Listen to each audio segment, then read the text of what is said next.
Hello, welcome back to Math Time with Professor Prime, and I am your host, as always, Professor Prime. All right, so today we're going to talk about Math and Crazy Ex-Girlfriend, a show that I have been meaning to watch for a long time, and I finally got to it. I binged it hard. I'm talking like in these last 2 weeks, I watched all 4 seasons. And we're gonna get into that. So yeah, I was familiar with Rachel Bloom's earlier work, like back in the day. Um, I knew she was funny. I knew she was talented. So when I heard that she had a show, I knew that I had to absolutely watch that at some point or another. And it's been a long while, but I finally did it. Like before that, though, I did actually watch a lot of the music videos from the show, but without the context. And you know what though? They were still good. That being said, let's get into it. Don't know why I did that, but we're gonna roll with it. Uh, so, Crazy Ex-Girlfriend, it hit me with a lot of different feelings, which is impressive. You know, when you're watching a show or playing a game or watching a movie or reading a book, if it can make you feel, I feel like that's kind of the point, you know? If it can make you think, I feel like that's the point. So I'm glad to say that I felt a lot while watching that show. And it made me think about a lot of different things. It made me think about theater and all that goes into that. And it made me think about how much math is being used in that show. And that's really cool because, you know, you don't really talk about that sort of thing, but it's there because math is everywhere. And that isn't a bad thing. And what I hope to do with videos like this is show people that it's really cool and that, you know, we don't get full context when we're in class, you know, and when we're learning about math. But yeah, so I had been meaning to do a math and theater video for a while, which I did, and that'll come out around the same time as this video. And I got that idea from my mom a while back, and we had a good conversation about that.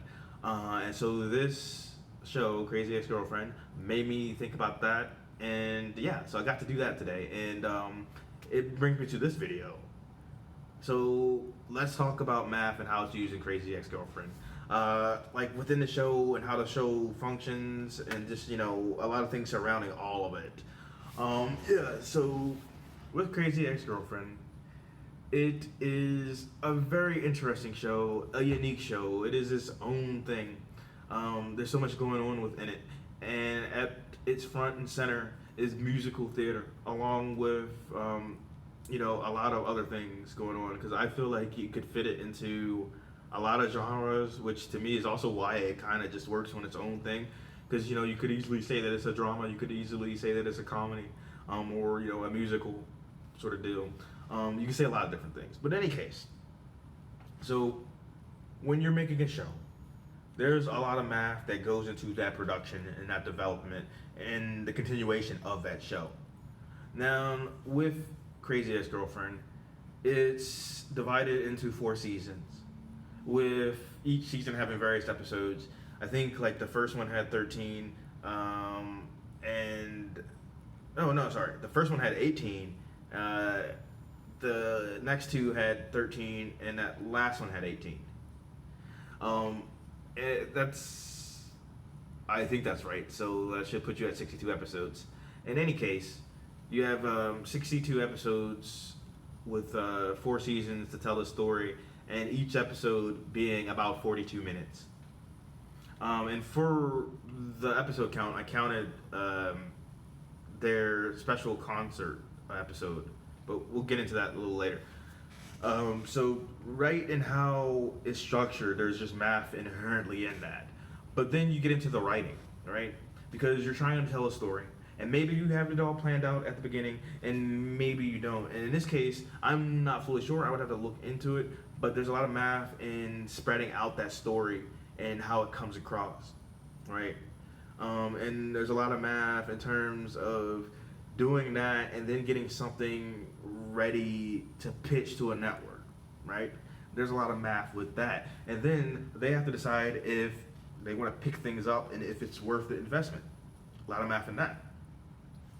And then when you get to the actual show, right? There's a lot of math that goes into filming it. You know, in general, when you have a TV show, you have everyone in these different locations in these different positions, and there's a lot of math that goes into that, a lot of geometry going on, and there's a lot of math in how they interact with one another. Here, there's an added layer of music here, right? Because there's music in general in the background of a lot of shows, and there's a lot of math that goes into that music, and the volume of that music, how it was structured, how it's composed, how it fits into the show as a whole. And with musical theater, it can get more complicated, right? Because you don't just have things kind of floating in the background. It's front and center at that point, right? You're making a show, you're making a spectacle. And not only is there math in the singing, there's math in the instrumentation, there's math in the timing, there's math in like different positions. And if you are singing by yourself out there, there's math in that. And if you're singing with that, I think there might have been a quick glitch on my end, but we're gonna keep on rolling. So that being said, with Crazy Ex-Girlfriend, they have so much going on. They have like these 42-minute episodes or so, and they have several musical numbers. I watched the concert special, and I think the number was 157 songs. And they vary in length, but the idea is, right, they're carrying like several things with them. They're entertainment, but they're also telling a story. And this goes on and on and on. And I think it's really cool how it all adds up, because not only do you have like the actors doing their thing and singing and having all the math in that, but there's also math in the costume design. There's also math in the lighting. There's math in just making it all come together, and just the logistics of it all, right? So I think it's just really cool and really amazing. And they had so much music in that show. So it's really cool, I think, like how that comes together. And then it's like, right, there's math in how that show gets distributed to you, right? Because shows come on at certain times, right? And that can make or break some shows. So that's a factor in things. And so there's math and like the timing as far as like when it comes out. And then how you watch it is like the audience, right? Because you could be watching it live. You could be watching it from a recording. You could watch it on a streaming service like I did. And I do feel like how you watch it does affect your experience. Although I'd be curious to like talk to different people about that to see just how far that goes. Because I feel like if you're watching it live, right? You've been watching this show for like 4 years, right? And there's a lot of math and how that gets spread out. If you're binging it, you're seeing a lot of different things at once. And so I think one of the things that happens for me when I'm binging a show is like I get to see a lot of things get tied together more, and I can see like a lot of the math more clearly. Whereas like if something's spread out, I tend to like maybe miss some details. But I know like with the episodes for Crazy Ex-Girlfriend, they do have recaps, so that's cool. But yeah, so when you're watching it though, you're making a time investment, and I think that's pretty cool, and there's math in that. And I mentioned in the beginning of the video that I had actually watched a good amount of the videos out of context. But the whole thing is like, right, I watched them on like Rachel Bloom's YouTube channel. And so I think that was pretty cool because, you took these segments and you're able to like post them up online. And, there's a lot of math that goes into just, that whole process.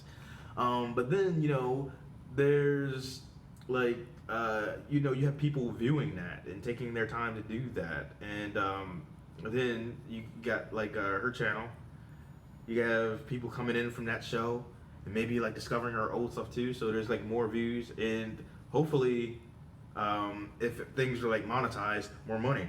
And there's math and all that, one way or another. But I think that's all cool how it works and things can work together because you have people coming in from the show doing that, reviewing stuff on her YouTube channel because like maybe they want to see some of the music videos again. You have like prior fans of hers or new fans of hers, maybe seeing those music videos and thinking, oh, I want to see the show. And believe it or not, there's a lot of math just going on with all of it. In any case, because I don't want to start like repeating myself, but yeah. So there's a lot of math that went into Crazy Ex-Girlfriend, even if you might not originally have thought that, because there's a lot of math in the writing, there's a lot of math in the acting, in the performing of the musical numbers, and the writing of those musical numbers. There's math in how that show was distributed over the years, how you're able to watch it now. And you know there was deals with like with having that on Netflix and other streaming services. So you know there's math that goes into all that, and I think that's pretty cool. And again, like lighting, sound, costumes, makeup. There's math that goes into all of those things as well. So I think it's really cool. And just like adjusting something that has such a heavy musical theater component and having that be adjusted for television, there's so much cool math going on with that, and I'm glad it worked out the way it did. It's a brilliant show. Like even the points where I'm like, oh, I don't know about this scene, or oh, I don't know about that scene. There were some things that were like I felt awkward about it that were like very calculated, that worked with the bigger picture, that added up to stuff later on. And I think that's something that I noticed while binging it, because I was able to see just how well things were adding up. And I don't think there was a moment of that show that was uncalculated. It seemed very intentional, and I'm impressed by that. And oh yeah, so I got to see their concert special episode, and that was so cool because then you have the audience there, and that has a whole new energy, and they did interact with the audience. So there's a lot of math in that back and forth, and it's just all really, really cool. So yeah, Crazy Ex-Girlfriend is an awesome show, worth the watch. It's really funny. They have awesome music videos, incredible performances. Everyone, both in front of the camera and behind the camera, are clearly very talented, and they do dig into some real deep stuff in that show. Like you're gonna feel some things, right? I know I did. So yeah, I enjoyed that show. I enjoyed it thoroughly, and I've been watching it for these last 2 weeks, and I am sad to see it go. But I am glad that it's been so positively received, because I think each and every person involved in that production deserves any credit that they get, and probably, you know, even more than what they're already getting. That being said, I'll see you in the next episode. Professor Prime out.